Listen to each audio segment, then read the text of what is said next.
नमस्कार दोस्तों, मेरा नाम है अनिरुद्ध और मैं आप सभी का वेलकम करता हूं इंडिया डिकोडेड पर। दोस्तों, in a very major power move by India के द्वारा दोस्तों बड़ी ही साइलेंटली हमारी मैज़गांव डॉक शिप बिल्डर्स लिमिटेड के द्वारा श्रीलंका के कोलंबो डॉकयार्ड में मेजॉरिटी स्टेक को एक्वायर कर लिया गया है फॉर 249.5 करोड़ रुपीस। आप लोग यहाँ पे देख सकते हैं, खबर रिसेंटली सामने आई है और ये थोड़ा सा सरप्राइजिंग इसलिए बन जाता है बिकॉज इस खबर को इवन दो ये बहुत ही गेम चेंजिंग, बहुत ही ज़्यादा बड़ी डेवलपमेंट है इंडिया के इकोनॉमिक पॉइंट ऑफ व्यू से, स्ट्रेटेजिक पॉइंट ऑफ व्यू से, लेकिन अनफॉर्चुनेटली इस खबर को हमारी मेन स्ट्रीम मीडिया के द्वारा ज़्यादा कहीं पर भी कवर नहीं किया गया। एक आर्टिकल आपके सामने है इकोनॉमिक टाइम्स का, उसके बाद एक ये वाला आर्टिकल मुझे देखने को मिला है एंड दैट्स इट। उसके अलावा ये हम फॉरेन मीडिया में ये आर्टिकल देख रहे हैं, डिप्लोमैटिक जानी मानी मैगजीन है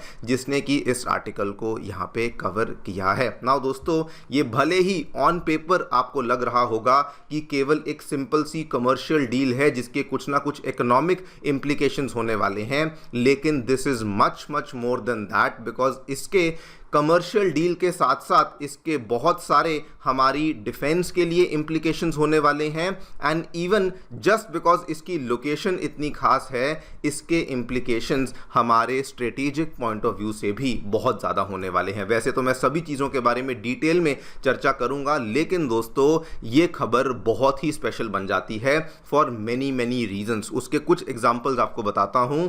इस पर्टिकुलर कोलंबो पोर्ट के अंदर आने वाले डॉकयार्ड को मेजॉरिटी स्टेक बाय आउट करने के लिए 40 कंट्रीज कतार में लगी थी, लेकिन इंडिया की MDL के द्वारा इस पर्टिकुलर बिड को जीता गया है। इंटरेस्टिंगली श्रीलंका भी यही चाहता था कि इस पर्टिकुलर बिड में इंडिया ही जीते and the best part, even though ये कोलंबो का डॉकयार्ड है, लेकिन ये कोलंबो पोर्ट के ही अंदर हमें देखने को मिलता है, जो कि ना केवल श्रीलंका में लार्जेस्ट शिप बिल्डिंग फैसिलिटी है बल्कि उसके साथ में इंडियन ओशन का भी one of the largest port माना जाता है। स्पेसिफिकली चूंकि ये एक ट्रांसशिपमेंट पोर्ट है इसलिए भी ये बहुत स्पेशल बन जाता है। उसके साथ में ये वाली जो एक्विजिशन हमने करी है, ये इंडिया का पहला ऐसा फॉरेन एक्विजिशन है जिसमें कि हमारी डिफेंस मिनिस्ट्री के तहत आने वाली defence PSU Mazagon Dock Shipbuilders के द्वारा इस एक्विजिशन को किया गया है, जिसमें कि मेजॉरिटी स्टेक अब हमारे पास ही देखने को मिलेगा। एंड ऑब्वियसली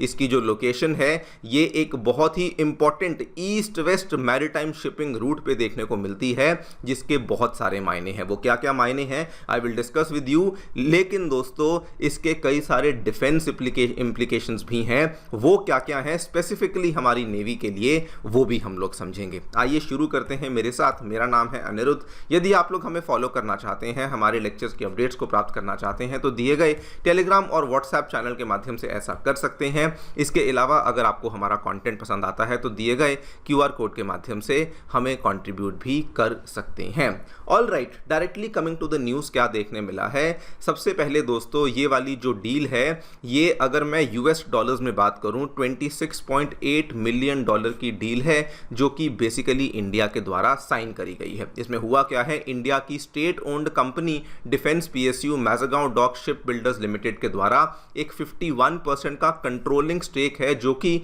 कोलंबो डॉकयार्ड के अंदर एक्वायर कर लिया गया है। सबसे पहले आपको बता दूं, ये MDL का पहला ऐसा इंटरनेशनल एक्विजिशन है जिसके साथ में ये इंडिया का भी पहला ऐसा एक्विजिशन बन जाता है जिसमें कि एक मेजर फॉरेन शिपयार्ड के ऊपर अब इंडिया का ऑपरेशनल कंट्रोल आने वाला है। इसकी दोस्तों जो बैक स्टोरी है वो भी आपको बता देता हूं। इसके पहले इस डॉकयार्ड में जो मेजॉरिटी कंट्रोल था, जापान का एक जाना माना शिपयार्ड है ओनोमाइची, इनके द्वारा बेसिकली अपने कंट्रोल को यहां से छोड़ा गया, जिसकी वजह से हमारी इस कंपनी ने यहाँ पे एंट्री ली है। आप लोग यहाँ पे देख सकते हैं, एंट्री लेने के बाद कोलंबो डॉकयार्ड का जो कंप्लीट बोर्ड है उसको रीऑर्गेनाइज कर दिया गया है और वहाँ पे MDL के जो हमारे चेयरमैन हैं कैप्टन जगन मोहन, जो कि रिटायर्ड कैप्टन हैं, उनको अब नॉन एग्जीक्यूटिव चेयरमैन के रूप में यहाँ पे अपॉइंट कर दिया गया है। और भी ऑब्वियसली कई सारे सीनियर ऑफिशियल्स हैं जो कि वहाँ पे जाकर के लीडरशिप रोल्स को एक्वायर करेंगे, लेकिन बेसिकली जो वहाँ का पूरा बोर्ड है उसको अब ऑब्वियसली MDL के द्वारा रीऑर्गेनाइज कर दिया गया है। बिफोर वी टॉक अबाउट कि इसके क्या क्या फायदे हमें होने वाले हैं, let me just clarify it for you, ये दोस्तों कोलंबो का डॉकयार्ड है। डॉकयार्ड एक ऐसी जगह होती है जहां पे शिप्स आती हैं, उनकी रिपेयर होती है, उनकी मेंटेनेंस होती है। कोलंबो डॉकयार्ड को कोलंबो पोर्ट के साथ प्लीज कंफ्यूज मत करिए। पोर्ट वो जगह होती है जहां पे शिप्स आकर के उसमें माल की लोडिंग और अनलोडिंग होती है, लेकिन डॉकयार्ड बेसिकली शिप बिल्डिंग की एक जगह होती है जहां पे जहाजों को बनाया जाता है, उनकी रिपेयर मेंटेनेंस होती है, and most important part, even जो नेवल शिप्स होती हैं, जो वॉरशिप्स होती हैं, उनको भी यहीं पे लाया जाता है। और ये वाला जो डॉकयार्ड है, ये श्रीलंका का लार्जेस्ट शिप बिल्डिंग और रिपेयर फैसिलिटी है, जो कि कोलंबो पोर्ट के ही अंदर हमें देखने को मिलता है। Now comes the most important part कि ये इंडिया के लिए कैसे फायदेमंद होने वाला है। पहली बात तो इसकी लोकेशन ही है।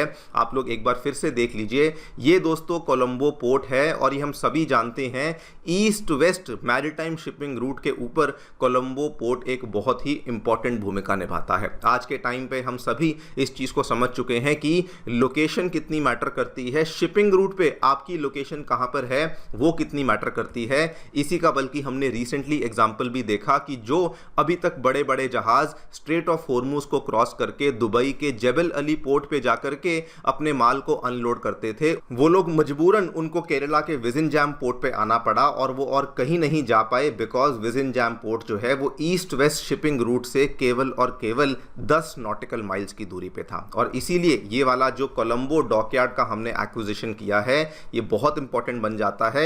सबसे पहले तो इसकी लोकेशन की वजह से, सेकेंडली ये वाला जो कोलंबो डॉकयार्ड है, ये कोलंबो पोर्ट के ही अंदर आता है, जो कि इंडिया का फिलहाल 60% ऑफ ट्रांसशिपमेंट कार्गो को हैंडल करता है, जिसके ऊपर अब हम लोग प्रॉपरली नजर रख पाएंगे। लेकिन ये तो केवल और केवल इसके कुछ इकोनॉमिक इंप्लीकेशंस हैं, लेकिन दोस्तों इसके बहुत ज्यादा स्ट्रेटेजिक इंप्लीकेशंस बन जाते हैं, बिकॉज जो शिपयार्ड्स होते हैं ये डुअल यूज इंफ्रास्ट्रक्चर होते हैं। यहां पे सिविलियन शिप्स तो आती ही हैं जिनका रिपेयर होता है, जिनकी मेंटेनेंस होती है, लेकिन मोस्ट इंपॉर्टेंटली यहां पे मिलिट्री शिप्स आती हैं, जिनकी नेवल शिप्स भी वहां पे उनकी सर्विसिंग हो पाती है। यानी कि इमेजिन करिए, अगर हमारी कोई सबमरीन है, हमारी सबमरीन के अलावा मान लीजिए कोई वॉरशिप है, उसमें हमें कोई रिपेयर या मेंटेनेंस चाहिए, तो जो कि इंडियन ओशन में घूम रही है, उसको अब इंडिया के किसी पोर्ट या फिर किसी शिप बिल्डिंग डॉकयार्ड में नहीं आना पड़ेगा, वो डायरेक्टली कोलंबो पोर्ट के डॉकयार्ड में पहुंच जाएगी और वहीं पर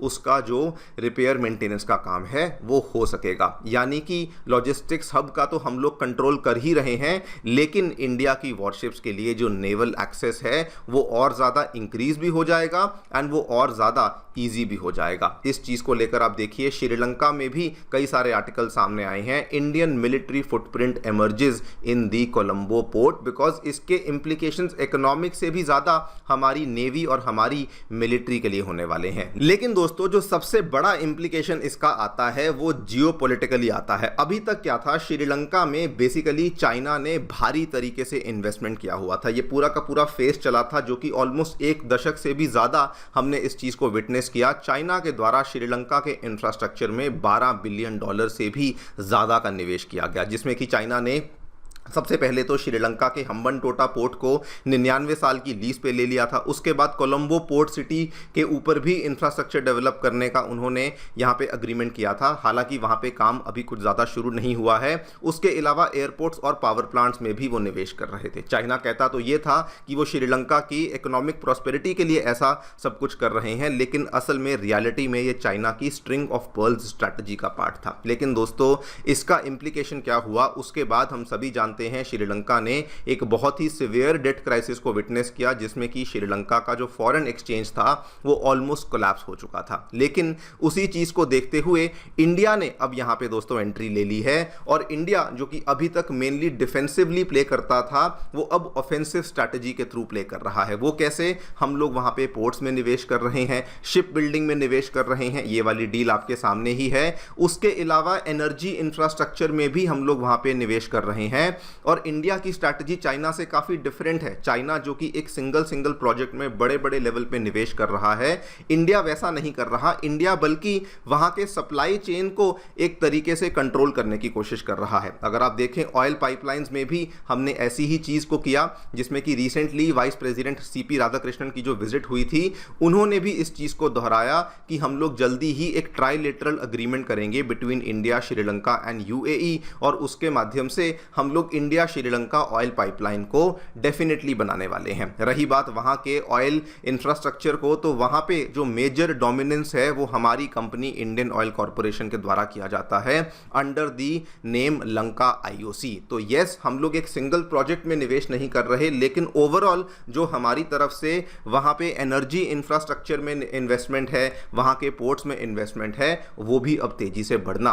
शुरू कर रही है। पहले हम लोग चाइना के मूव्स को रिएक्ट किया करते थे, लेकिन अब दोस्तों इंडिया भी श्रीलंका में जाकर के स्ट्रेटेजिक एसेट्स को बाय करना शुरू कर रहा है, जो कि बहुत इंपॉर्टेंट बन जाता है, स्पेसिफिकली इंडियन ओशन के इलाके में जहां पे कंपटीशन बहुत ज्यादा बढ़ चुका है। अब आप यहां पे ये भी देखिए, पहले हम लोग कोलंबो के ऊपर डिपेंडेंट थे, हमारा कोई कंट्रोल नहीं था, लेकिन आज की डेट में हम लोग कोलंबो के अंदर स्टेक होल्डर बन चुके हैं, और उसी वजह से हम लोग पहले जो कि केवल एक यूजर थे, अब वहां पर हम लोग एक स्ट्रेटेजिक प्लेयर भी बन चुके हैं। देखते हैं आगे चलकर क्या होता है, बट ओवरऑल ये वाला जो मूव इंडिया के द्वारा लिया गया है, ये डेफिनेटली एक गेम चेंजिंग मूव है। आप लोग जो भी सोचते हैं बताएं कमेंट सेक्शन में। Thank you so much for listening, stay tuned and